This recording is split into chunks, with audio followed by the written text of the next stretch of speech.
akkatti quraana baratan kana seenaa ilmi kee akkas jala galmeessu goota jechuudha. Akkasumalee ni deemmatu fiin reefa ilmummaan teetu akkas jala galmeessu goota waanuma hojjete tanaaf jechuudha. Maaliif akka isii jabeessiti lammaffaadha akka gartee seenaan teessu duniyaa irratti haftus gooti jechuudha. Saniif kalaama rabbii qaarra gabbuuste kana rabbiin si laaffiseeti malee nama baay'ee tokko sirratti dhiisee dhiibbaa nafsiyyaa fi sheexaanitti godhu wal qabatee nama baay'ee dhaqooma qabeerraa darbee deemteenii idintirreesseechi buuse sheexaanni qaalii isaa godhe immoo kute kan nafsiyyaa qaalii godhees kute kanuma rabbiin irratti hambiseetu irratti hafee gammachuu kanaan rabbiin isa ga'e duuba foniis numa dabara akka akkanarra caalu beekumsa kanaa olii rabbi siif kanna taarraatu siif toltee jennaan jechuudha. Eeyba ustaaz Arif Fiyachi markaza da Sayyidu Shuhadaa keessatti eebbifamte kana viidiyoon tee maramuu jirti beekee yoo ati marre dura maleekaa si jala galmeessaa jira. Istirii namni namaa galmeessu dura seenaa maleekoota rabbii guddaadha. Eegasii maleekaadha. Ilmi namaallee eegasii jechuudha. Guyyaarraa maleekaa hafadaa jira waan ati dubbattu waan ati hojjettu kasi jala galmeessaa ooltu. Seenaan ta'e bakki itti galmooftu durarratti eega rabbiiti maleekotaa si jala galmeessaa deemu jira akkasi qubaa qabaadhu. San boodaatillee waan dalaytu kana hin waraabbatta seenaa namas boodaatiif tahaa deemti jechuudha. Akka ammarra jirru aalama amma keessa jirru kanarra jijjiiree rabbiin akka kanarra caalu waggaa takka keessa jijjiiree fiduudha danda'a. لئن شكرتم لازيدنكم ولئن كفرتم إن عذابي لشديد. قالت قال فنان أن سني دبلا يو اتكبرتن كفري نعمادا عذاب قياتو كتاتا قياتو جبارجي فدراتي نور فرج چوداني كتاتا نعما ربي نديم سيسايو أتي قالت قال فچو باتي كفر نعما في الدتانان سرا ديم سيسايو إمي جوينيف نما ميكا خنيجتو إمي جوينيف بريدا هدو جرا بريدو هدو جرا تا قرانا bakka quraanaa kanatti yoo kootu jaaniin tan dandeenye wanni kun akka fedhii rabbiin siiqannee ta'e hubadhu jechuudha. Inna Allaha yuuti duniyaa man yuhibbu wa man laa yuhibbu walaakin laa yuuti diina illaa man yuhibbu. Rabbiin duniyaa tana nama jaallatuufis kan jaallanneefis numa kan walaakin ammoo diin nama jaallatuuf malee kan diin nama jaallatuuf malee kan wanni ati gartee hanqinaa fi rakkina ofitti dhaqqabsiisuu qabdu warra quraana rabbii barachuu dhabuu kana yoo ta'e kasi. Isin hanga takkaatu barachuu jira malee hawaasni keenya irra guddaan saadhaa miidiyaa garaagaraa irra jira laakiin oolmayaa fi bultiinsaa maali waan jiru akkuma waliin argaa jirru kana jecha akkamtu deemaa jira miidiyaan hin ta'in jecha akkamtu deemaa jira haasawa akkamtu jira mee hojii akkamtu deemaa jira yaa jiran har'a gaadha nu kana keessa warra hanga tokko hizbullaahi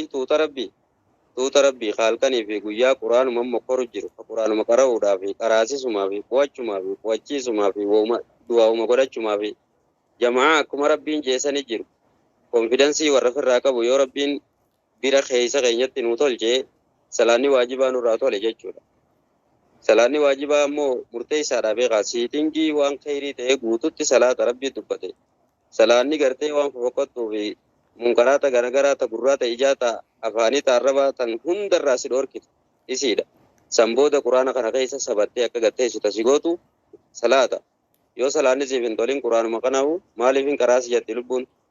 tuffii takka qalbii ta'e tana keessa si gadhiifti ganaa salaanni sii tolutti hin jiru quraanahu maal qaraataa miif irraa dhiisi maal rabbi kadhatta salaanni keetuu sii tolaa hin jiru siin jetti si harkaa darbite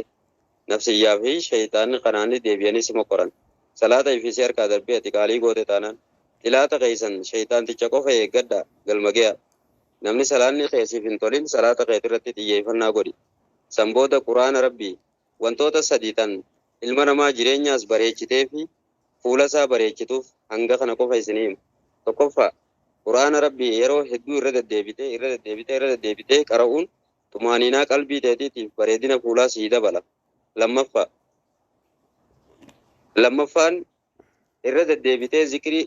zikrii halkanii fi guyyaarraa yoo hagam xiqqaate yeroo dhibba takka irra deddeebitee godhuun fuula siif bareecha sadarkaa duniyaa irratti illee akka heeyba qabdu heeyba jaanii jira namni kun akkanuma si sodaachuu si kabajuu waan hamtuu takka yoo hagam fedhe ati maali namni sirratti oofillee si fakkaachuu dhabuu takkaatu jira mizaana waan isaan jaanii fi teetu walitti deemuu dhabuu heeyba jaaniin.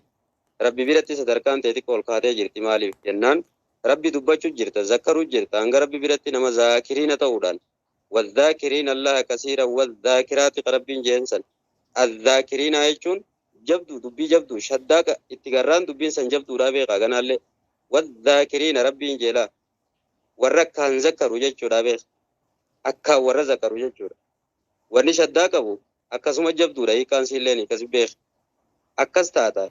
guyyaarraa zikrii taraa dhibbata akka quraanii si dhibuu sanga kana hin barattu barata hin dabin hanga kana ana mataa kiyyarraa kaase istighfaaraas godhuu hin dhiisin marraa dhibbata akka yoo rasuula rabbiitti hidhanne akkasi dubbiin nabii rabbii kan rabbiin dilii teessirraa qulqulleessa jehuun guyyaarraa istighfaara marraa dhibbata akka 70 ol riwaayaa jettuu jira dhibbata akka hanga tajattuu jira jechuudha dhibbaa gad yoo dandeesse guyyuu sallii buusuu sindeestu guyyaarraa gumaacha rasuula rabbiitis godhuun deestu khayrii dhagaa khayrii gubbaan sii dabalti waan ta'eef jecha har'a sababaa nama quraana qara'eetiif wali qabamne san keessa waan ammaa asirra nu fayyadu yoo rabbiin nurraa qeebalee hanga takka isin himu jira jechuudha tokko salaata rabbii hin deesinii waajiba sirreeffadhu xiyyeeffannaa irra godhi rabbiin galmaan siigaa waajibni kee tollaan sunnaa dabaladhu siin jaa beekadhu inni lammaffaan zikrii إنديسين سبحان الله والحمد لله والله أكبر سبحان الله وبحمده سبحان الله العظيم ذكري لي غرغرا تنغبوسي تغيفت تنرى تنما فيد أكستي غرتي جلدي بي ويارا مرة دبا تكن وجي دنديسو دبا هدو إسيتن أمالا غرتي جت نمان غرسيفتين إندغي صفتين أكنان جيسين جين أتي إفما قبا قبادو